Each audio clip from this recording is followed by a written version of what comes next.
नमस्ते। आज मैं आप लोगों के साथ रामायण का एक प्रसंग, एक चैप्टर शेयर करने वाली हूँ।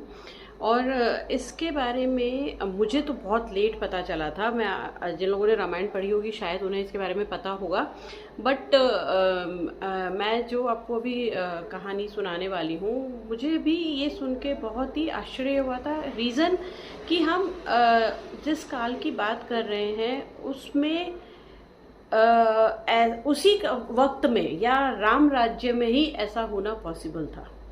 तो आप सब ने रामायण पढ़ी है और हम सब जानते हैं कि सीता को हर के ले गए थे रावण, और राम जी उनको छुड़ाने के लिए युद्ध करने गए थे। तो जिस वक्त राम सीता को छुड़ाने के लिए रावण से युद्ध करने के लिए जाने वाले थे, तो उन्हें वो समुद्र पार करना था ताकि वो लंका तक पहुंच सके। लेकिन उससे पहले उन्होंने जब समुद्र पार नहीं किया था, उससे पहले उन्होंने जामवंत जी से कहा। जामवंत, मैं आपको बता दूं, काफ़ी बुजुर्ग थे और वो एज अ बुजुर्ग उनकी बहुत ही, हम कहते हैं ना कि under his guidance everything was happening.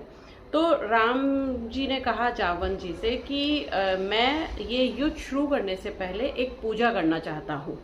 तो जामवंत जी ने कहा कि ठीक है, आप पूजा बिल्कुल करिए, अगर आप पूजा करना चाहते हैं तो आप बिल्कुल करिए। तो उन्होंने कहा कि लेकिन पूजा करने के लिए मुझे एक पंडित की, एक पुरोहित की यहाँ पे ज़रूरत रहेगी। तो क्योंकि बिना पंडित के, बिना पुरोहित के कोई भी पूजा पूरी नहीं हो सकती। तो जामवंत जी ने कहा कि हाँ, ये आपने बिल्कुल सही कहा है कि बिना पंडित के पूजा नहीं होती। लेकिन तो राम ने कहा, लेकिन ये इस जगह पे मुझे, इस जंगल में या इस समुद्र किनारे मुझे अब कौन सा पंडित मिल सकता है। तब जामवंत जी ने कहा कि अगर मैं सच बताऊं तो आपको इस पूजा के लिए एक ही शख्स है जो मेरे दिमाग में आता है, जो बहुत बड़ा पंडित है, बहुत बड़ा विद्वान है। उससे बड़ा पंडित, निपुण विद्वान पंडित और कोई नहीं है। तो उन्होंने कहा कि ठीक है, अगर ऐसा है तो आप उनसे बात कर लीजिए कि अगर वो मेरी पूजा के लिए यहाँ पर आ सकते हैं। अब मैं आपको बताती हूँ कि जामवंत जी जिनकी बात कर रहे थे वो था रावण। रावण से बड़ा, मैं आपको एक चीज़ और बताना चाहूँ आगे बढ़ने से पहले, कि आप लोगों ने जब रामायण देखी होगी तो आपने देखा होगा कि रावण जब भी सिंहासन पर बैठते थे तो उनके पाँव के नीचे एक नीली रंग की, आपने एक मतलब एक वो देखा होगा कि एक इंसान उनके पाँव के नीचे, इंसान नहीं बोलूँगी मैं, एक body, there was a blue coloured body which was lying, उनके पाँव के नीचे दबा रहता था। ये कौन था? तो मैं आपको बताती हूँ कि रावण इतने बड़े पंडित थे या इतने विद्वान थे कि उन्होंने 9 के 9 ग्रहों को अपनी मुट्ठी में बंद करके अपना गुलाम बनाया हुआ था। जब मेघनाद होने वाला था तो रावण को ये था कि वो सारे ग्रहों को कैद कर लेंगे ताकि अजन्मा बच्चा जो है वो अजर अमर हो जाए। बट शनिदेव ने ऐसी कोई चाल चली कि वो एक राशि से दूसरी राशि में उस वक्त गोचर कर गए, और जिसकी वजह से रावण जो है उन पे बहुत क्रोधित हुए थे और उन्होंने शनि देव को अपने पाँव के नीचे दबा के रखा था। आपने रामायण में जो देखा है वो शनि देव हैं जो रावण के पाँव के नीचे दबे हुए हैं। और रावण ने इसलिए ऐसे किया था, शनि देव की जो नज़र है वो लंका की तरफ ना पड़ जाए और उनकी इस नज़र से कोई भी अनहोनी ना हो, इस वजह से उन्होंने शनिदेव का मुंह जमीन की तरफ किया हुआ था, ताकि ना वो लंका की तरफ देखेगा, ना किसी की नज़रें उनकी शनिदेव से मिलेंगी, तो वो किसी का भी बुरा नहीं कर पाएंगे। तो रावण इतना बड़ा पंडित था या विद्वान था। अब जामवंत जी जो है वो, मैं आपको एक और बताती हूँ, जामवंत जी जो है वो कहीं रावण के रिश्तेदार भी माने जाते हैं। तो जब रावण को पता चला कि जामवंत जी आ रहे हैं उनसे मिलने के लिए, तो उन्होंने द्वारपाल और सबको बोल दिया कि उन्हें रोकने की जरूरत नहीं है, वो जैसे ही आए आप मुझे सूचना दें, मैं खुद उनको लेने यहाँ आऊँगा। अब आप यहाँ पे देखिएगा कि रावण जो सीता को हर के ले गया, राम जो रावण से युद्ध करने के लिए जाने वाले हैं, आप ये देखिए कि इन सब के बीच में भी सब ने अपनी अपनी जो उनका अपनी ड्यूटीज़ हैं या जो उनके संस्कार हैं उनको कोई नहीं भूला है, और सब ने अपनी पूरी ड्यूटी करने की कोशिश करी है। तो जब जामवंत जी वहाँ पहुँचते हैं तो रावण उन्हें बड़े ही सत्कार के साथ, आदर के साथ अपने राजमहल में ले जाते हैं और पूछते हैं कि उनका यहाँ आने का क्या कारण है। तब उन्होंने कहा कि रावण, मैं यहाँ पे एक काम के लिए आया हूँ तुम्हारे पास। उन्होंने उसको सारा आदर सत्कार वगैरह किया, जिससे जावन जी बहुत खुश हुए। तब उन्होंने कहा कि मैं यहाँ पे एक काम के लिए आया हूँ आपके पास, कि मेरे 2 जजमान हैं जो पूजा करना चाहते हैं, और उस पूजा के लिए उन्हें एक निपुण पंडित की ज़रूरत है। क्या आप मेरे साथ मेरे जजमान के लिए उनके पंडित बनेंगे या वो पूजा उन्हें करवाएंगे? अब आप यहाँ पे देखिए, मुझे भी बहुत आश्चर्य हुआ था जब मैंने ये कहीं पे पढ़ा था, और इसे पढ़ने के बाद मुझे एक बार को लगा कि शायद ऐसा नहीं है, बट फिर मैंने काफ़ी कुछ रिसर्च किया और मुझे लगा कि नहीं, मुझे ये शेयर करना चाहिए। दिस वॉज दी मतलब ऐसा हुआ था, ऐसा घटित हुआ था। रावण को ये पता था कि जामवन जी अभी किसके साथ थे और ये किसकी बात कर रहे हैं। तो अब रावण ने उनसे कहा कि आपके जो ये जजमान हैं, क्या ये अयोध्या नरेश के पुत्र राम और लक्ष्मण हैं? तो उन्होंने कहा जी यही हैं। तो ये जो लंका के ऊपर युद्ध करने वाले हैं, क्या ये उस युद्ध से पहले की पूजा करना चाहते हैं? उन्होंने कहा जी यही है कारण उनका पूजा करने का। तो जामवंत को लगा कि शायद हो सकता है रावण मना कर दे। तो उन्होंने पूछा कि क्या आप ये पूजा करवाने के लिए तैयार हैं? तो उन्होंने बोला कि बिल्कुल मैं तैयार हूँ, और एज अ पंडित ये मेरा धर्म बनता है कि अगर मुझे कोई आमंत्रण देता है पूजा करवाने के लिए तो मैं उसे इनकार ना करूं। मेरा धर्म मुझे ये कहता है, और मैं ये पूजा बिल्कुल करवाने के लिए तैयार हूँ। तो उन्होंने पूछा कि ठीक है, ये पूजा कब होगी? तो बोला कल मैं सुबह जो है इतना इतना जो भी उन्होंने समय दिया होगा, मैं इतने समय पे वहाँ पहुँच जाऊँगा। अब जामवन जी ने उनसे कहा कि ठीक है, आप आ जाएंगे। जामवन जी बड़े प्रसन्न हुए, और तो उन्होंने पूछा कि पूजा के लिए क्या क्या सामग्री लानी है, क्या क्या तैयारियां करनी है। तो उन्होंने कहा कि देखो, ऐसा है कि ये एक पंडित का धर्म बनता है कि जब वो कहीं पूजा कराने जाए और उसके जो जजमान हैं, जो लोग पूजा करवा रहे हैं, अगर वो सामग्री पूरी नहीं कर सकते, नहीं ला सकते या लाने योग्य नहीं हैं, तो एज अ पंडित ये भी मेरा धर्म बनता है कि मैं वो पूजा सामग्री या उस पूजा में इस्तेमाल होने वाला या उस पूजा के लिए जो जो चीज़ या जो जो ज़रूरी है, उस सब का इंतज़ाम भी मैं एज अ पंडित मैं खुद ही करूँ। तो आप फिक्र मत कीजिए, आप जाइए और उन्हें बताइए कि मैं कल सुबह जो है पूजा के लिए पहुंच जाऊंगा, और पूजा में इस्तेमाल होने वाली या पूजा के लिए जो भी वस्तुओं की ज़रूरत है या जो भी चीज़ की ज़रूरत पड़ेगी पूजा पूरी तरह से मैं करा सकूं, मैं खुद उसका इंतज़ाम करके आऊँगा। जामवन जी बड़े प्रसन्न हुए और बड़े वहाँ से उन्हें धन्यवाद करते हुए चले गए, और उन्होंने राम और लक्ष्मण को जाके ये बताया कि ऐसा ऐसा है। ठीक है, वो भी प्रसन्न हुए और लोगों ने सुबह पूजा के लिए अपना तैयारी करी। अब जामवन जी के जाने के बाद उन्होंने इंद्रजीत को बुलाया और उन्होंने उससे कहा कि एक रथ की तैयारी की जाए। इतना ही कहा, इससे आगे उस रथ की क्या जरूरत है, क्यों चाहिए, कुछ नहीं कहा। उसके बाद उन्होंने संदेशा भिजवाया सीता मैया को कि सीता मैया से कहा जाए। देखिएगा, सुनिएगा, यहाँ तक तो पूजा की बात थी। मुझे बहुत अचरज था कि राम जिनके साथ युद्ध करने वाले हैं, जिसको मारने के लिए युद्ध हो रहा है, वो खुद उसकी पूजा के लिए राम लक्ष्मण के पास जाने को तैयार है। लेकिन इससे भी महानता रावण की और राम की एक्सेप्टेंस मैं आपको बताती हूँ कि रावण ने संदेशा भिजवाया कि सीता मैया के पास कि उनसे कहिए कि रावण उनसे मिलने आ रहा है।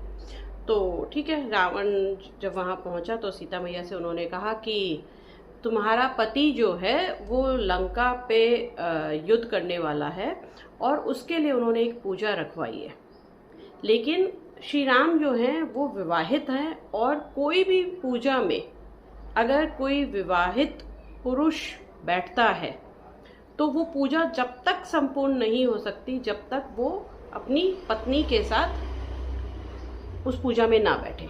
मतलब कोई भी पूजा जब तक पूरी नहीं होती है, हम लोग सब जानते हैं, जब तक आप जोड़े से ना बैठे उस पूजा में।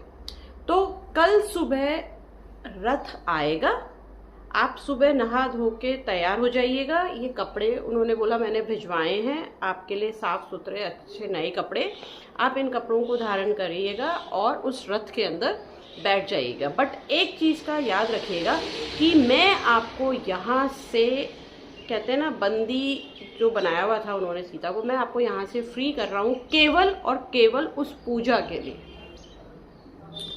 तो ठीक है, होता है ये। अगले दिन रथ आता और जो भी था। अब सुबह सुबह जो है रावण एकदम, कहते हैं ना, बहुत बड़ा पंडित था, उसके चेहरे पे भी तेज था, धोती पहना हुआ, तिलक लगा के, और वो सुबह सुबह वहाँ पे पहुँच जाता है।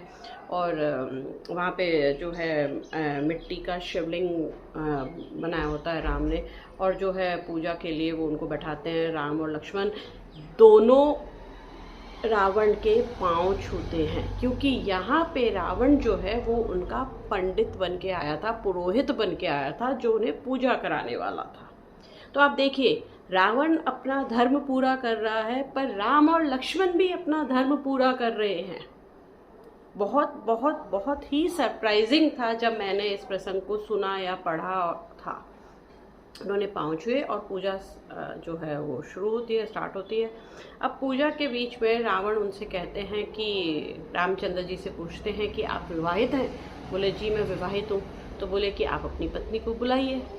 तो उन्होंने कहा कि मैं इस वक्त अपनी पत्नी को यहाँ बुलाने में असमर्थ हूँ। तो उन्होंने कहा कि लेकिन बिना पत्नी के तो पूजा पूरी नहीं होती।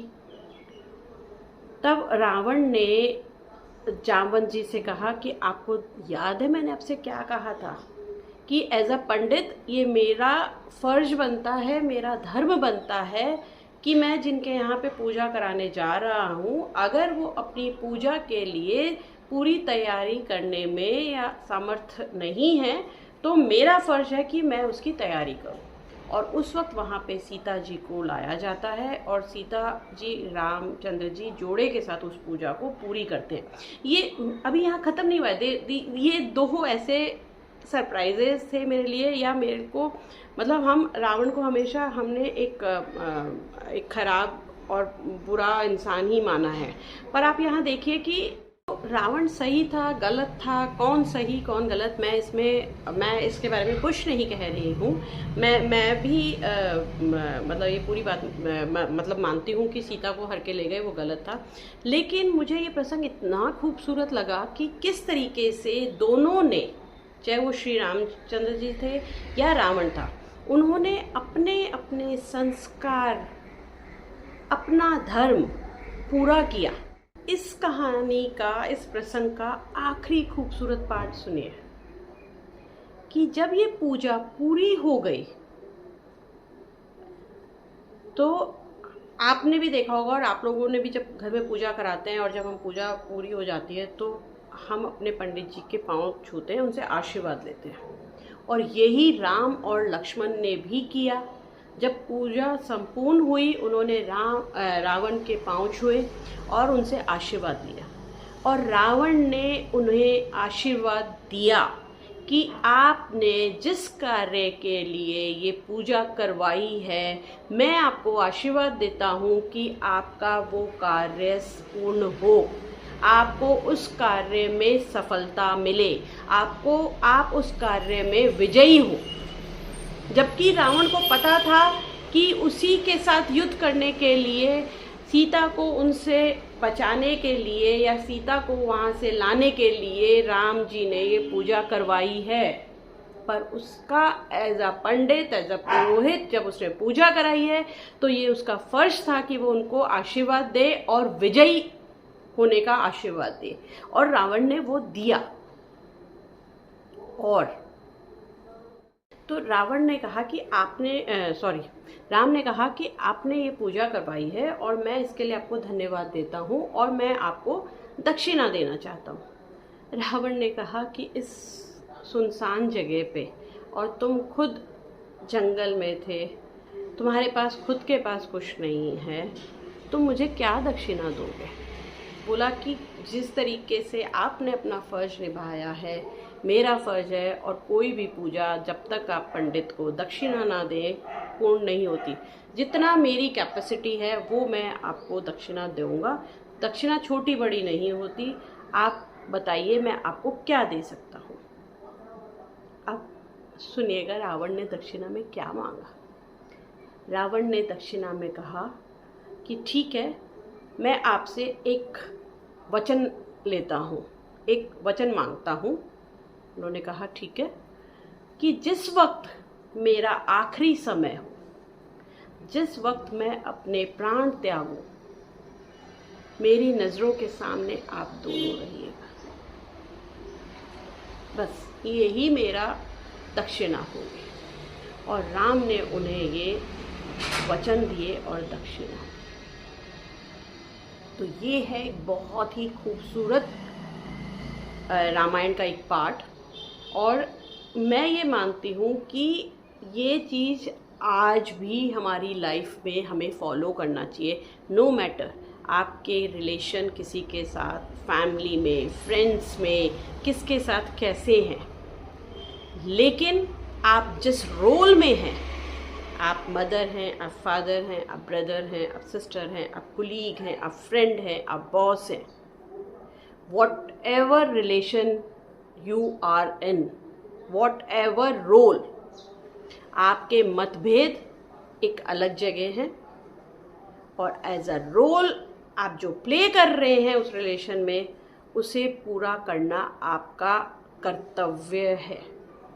अपने कर्तव्य से कभी भी मुंह नहीं मोड़ना चाहिए, चाहे वो कर्तव्य पूरा करते हुए आप अपने आप को हार्म कर रहे हो। लेकिन एज अ मदर मेरा जो रोल है, एज अ वाइफ मेरा जो रोल है, as a colleague, as a friend मेरा जो रोल है, एज अ सिस्टर, मुझे वो रोल पूरा करना ही होगा और करना ही चाहिए। यही मेरा धर्म मुझे कहता है। पर मैं नहीं जानती आज के समय में लोग कितना इस बात को मेरे से कनेक्ट होंगे या समझेंगे, क्योंकि आज के टाइम में लोग ये कहते हैं कि दूसरों का भला करने में अगर खुद का नुकसान हो रहा हो तो थोड़ा समझदारी दिखानी चाहिए। बट मैं इस बात को मानती हूँ कि मेरा जो रोल है, मेरे जो रिलेशंस हैं, मुझे उसके अंदर अपने कर्तव्यों को पूरा करना है। तो यही था मेरा आज का वीडियो। अगर आप लोगों को अच्छा लगा हो तो प्लीज़ लाइक कीजिएगा और मेरे चैनल को सब्सक्राइब कीजिएगा। Thank you.